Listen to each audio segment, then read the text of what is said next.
In this video, I'm going to show you how to paint winter trees and also create a sense of light and atmosphere in the landscape.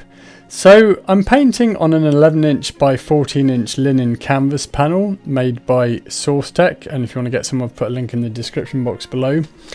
And I'm just outlining my composition here using burnt sienna, and I'm using oil paints for this painting.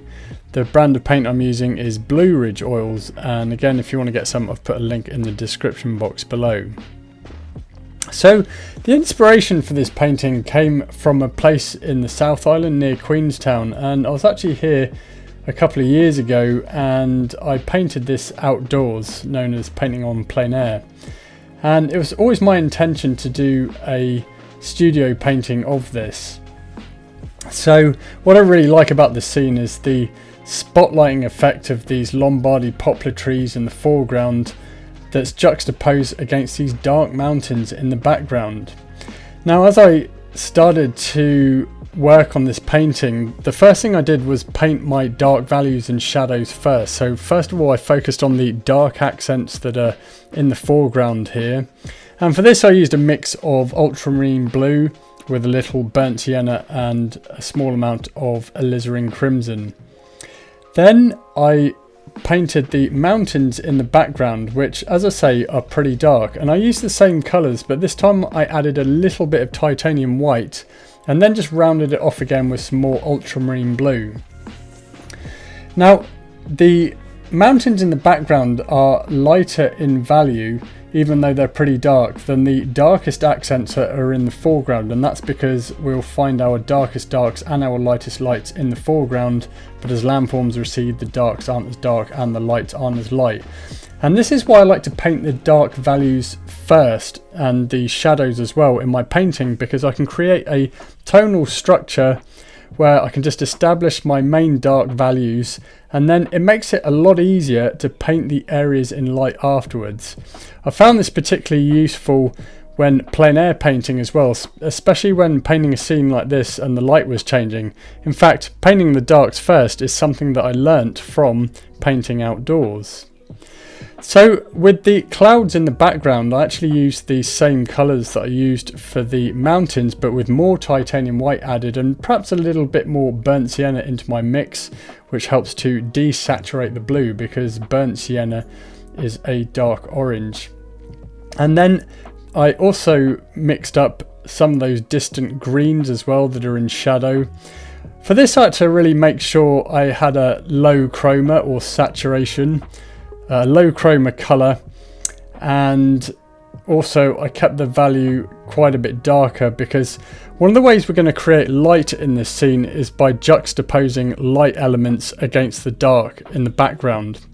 So one of the main focal areas of this painting is the Lombardy poplar trees here, which are in the full sunlight, and they're also winter trees. So how do we paint convincing looking winter trees without having to paint every single twig and branch, but also paint it in a way where it's not looking flimsy either?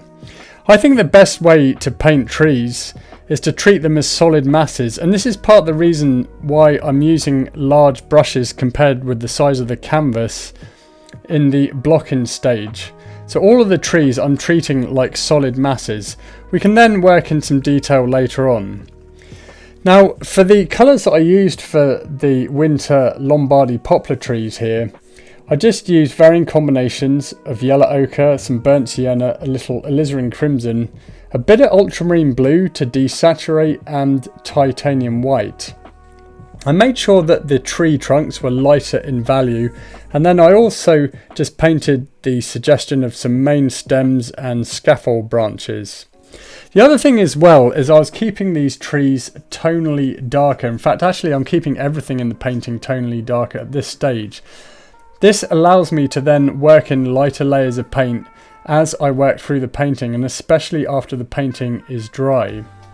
Now, we actually painted this artwork live at my art school, and I was hoping to get the whole blocking in stage done in the first session, but unfortunately we ran out of time. So at this point in the painting I was finishing off the blocking in stage. So I was working on the foreground here, and there's a lot of straw coloured grass there, especially as it's winter as well. You get a lot of straw and rusty tones in the landscape, even though this particular landscape there was no snow, although it was cold, but the snow on the mountains hadn't arrived yet at the time that I painted this on plein air and took these photos. So the colours I used for the other trees that are in the midground included burnt sienna, some alizarin crimson, a bit of yellow ochre, titanium white and ultramarine blue. But I added more alizarin crimson in the mix. Now let's just talk about the tonal values in the scene, because one of the things we need to consider with trees is normally they're some of the darkest values in the landscape, and this is especially true with conifer trees. However, there are some exceptions, and that is mainly with deciduous trees, i.e. trees that lose their leaves, and this can be autumn trees, for example when they turn yellow, because yellow is generally a light value colour, but also winter trees. And that's something to really consider, because if you're not aware of this rule, it can trip you up. And this actually happened to me years ago when I was plein air painting, not far from this location actually. And I was painting a lake, and it had loads of willow trees with no leaves. And as I was painting it, I was thinking, you know, I'm really going to make a feature of these trees. And the whole painting looked flat. And then suddenly it hit me. I realised that not everything you see in the landscape translates well on a canvas, but also the trees had no leaves on them. So the value was a lot lighter, and it was getting lost in the rest of the landscape. And that's when I really realised how important values are. So value is how light or dark your subject is. So in the case of this painting, bearing in mind that these Lombardy poplar trees, the tall trees that are the focal area of the painting, bearing in mind it doesn't have any leaves, it's a lot lighter in value, which is why I've juxtaposed it against the darker background to make it stand out. Now obviously at this point in the painting there was a lot of work to do, so as I worked through the painting I actually darkened the background and then added lighter tones to the trees themselves to make them really stand out. But at this point I was just finishing up the blocking stage by adding some highlights to the clouds, and the cloud highlights were mainly just a mix of titanium white with just a little bit of burnt sienna and a small amount of yellow ochre. So one of the things about painting landscapes is to try and create colour harmony, which is where the colours in the painting just look really nice and harmonious, and the viewer will look at the painting and think, wow, that looks really nice, and perhaps not necessarily know why, but it's usually because the colours look nice. So that's what I've done with all of my paintings here, and we can do this by using common colours throughout the painting, which is part of the reason I use a more limited palette. As you can see, I've got 9 colours there, including titanium white. Now I hope you're enjoying this video, and if you're struggling with painting trees or just landscapes in general, then come and join me at my art school. Now we're starting a tree painting course at the time of making this video, and if you're watching this video in the future, then you can watch all the replays from the live painting classes of the tree painting course and all the other painting courses as well, including this painting that's featured in this video.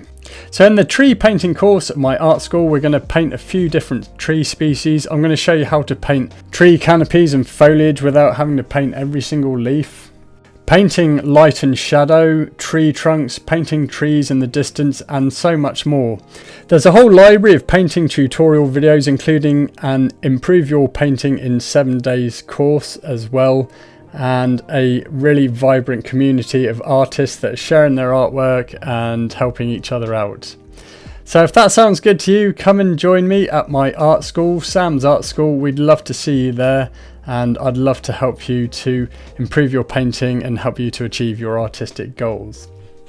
Anyway, back to the painting here. So it was dry, and I believe this is probably about the 3rd painting session by the time I got to this point. So I was adding more details to the trees in the midground, and I was really enhancing some of those winter colours there. There were some really deep reds and crimsons and rusty tones in the trees, and I think they probably might have been berries in some cases, because there are rowan trees and hawthorn that grow in this part of New Zealand. So now I was beginning to work in some of the detail, painting the suggestion of stems and branches. And the willow tree on the left here had a load of dead branches as well that was protruding from the tree canopy, and actually really gave the tree loads of character. So I wanted to include that in my painting. And then after that, it was a question of working in lighter tones and then reworking some dark accents and dark values to help build out the form of the tree. So for example, here with this Lombardy poplar tree, I started marking in some of the deeper shadows, especially on the side of the main stems and branches. So one of the things with this particular landscape was the sun was pretty much behind me, so there's not a lot of shadows that can be seen in the foreground, apart from some of these shadows in the very foreground which were coming from other trees. And that's because obviously, as I said earlier, the light was shining pretty much from right behind me. But it's really important to have those shadows there to help make the trees and just the landscape in general look more three-dimensional. Now, one of the things I did with the background was I made those mountains a little darker. I felt they were a bit too light, and I really wanted to emphasize the poplar trees that are in the foreground here. I started adding the suggestion of sheep as well, and also adding little shadows being cast by them as well, which is just adding to the overall realism of the scene. But this is where I'm getting into the bones of the painting with the modelling stage, so really emphasising those lighter lights and darker darks. When it comes to painting, I generally save my lightest values towards the end, but I also restate my dark values, and I use the dark values as well to just sculpt various elements within the painting as well. So for example, enhancing the tree trunks of the Lombardy poplar trees, or creating a more three-dimensional effect in those mid-ground trees with those darker shadows. Now overall, how do we get our landscape paintings to pop, or really have a focal area that's where the eye is really drawn to it and the whole painting has lots of light and atmosphere? Well, it's all to do with tonal values, the lights and darks in the scene, and also creating contrast, so juxtaposing light against dark. So with this painting, the light foreground of the Lombardy poplar trees and the grass. So keep in mind that yellow is a light value colour, so we've got straw coloured grass here, it's pretty light in value. Also, ground planes of the grass is generally one of the lighter values in the landscape as well. So we've got these nice light value colours in the foreground, and then we've juxtaposed it against the darker values in the background. So the grass that's in the midground here, that's in cloud shadow, and then the mountains in the background which are also in cloud shadow as well. Now, mountains in general tend to be darker in value than compared with the ground planes of the grass.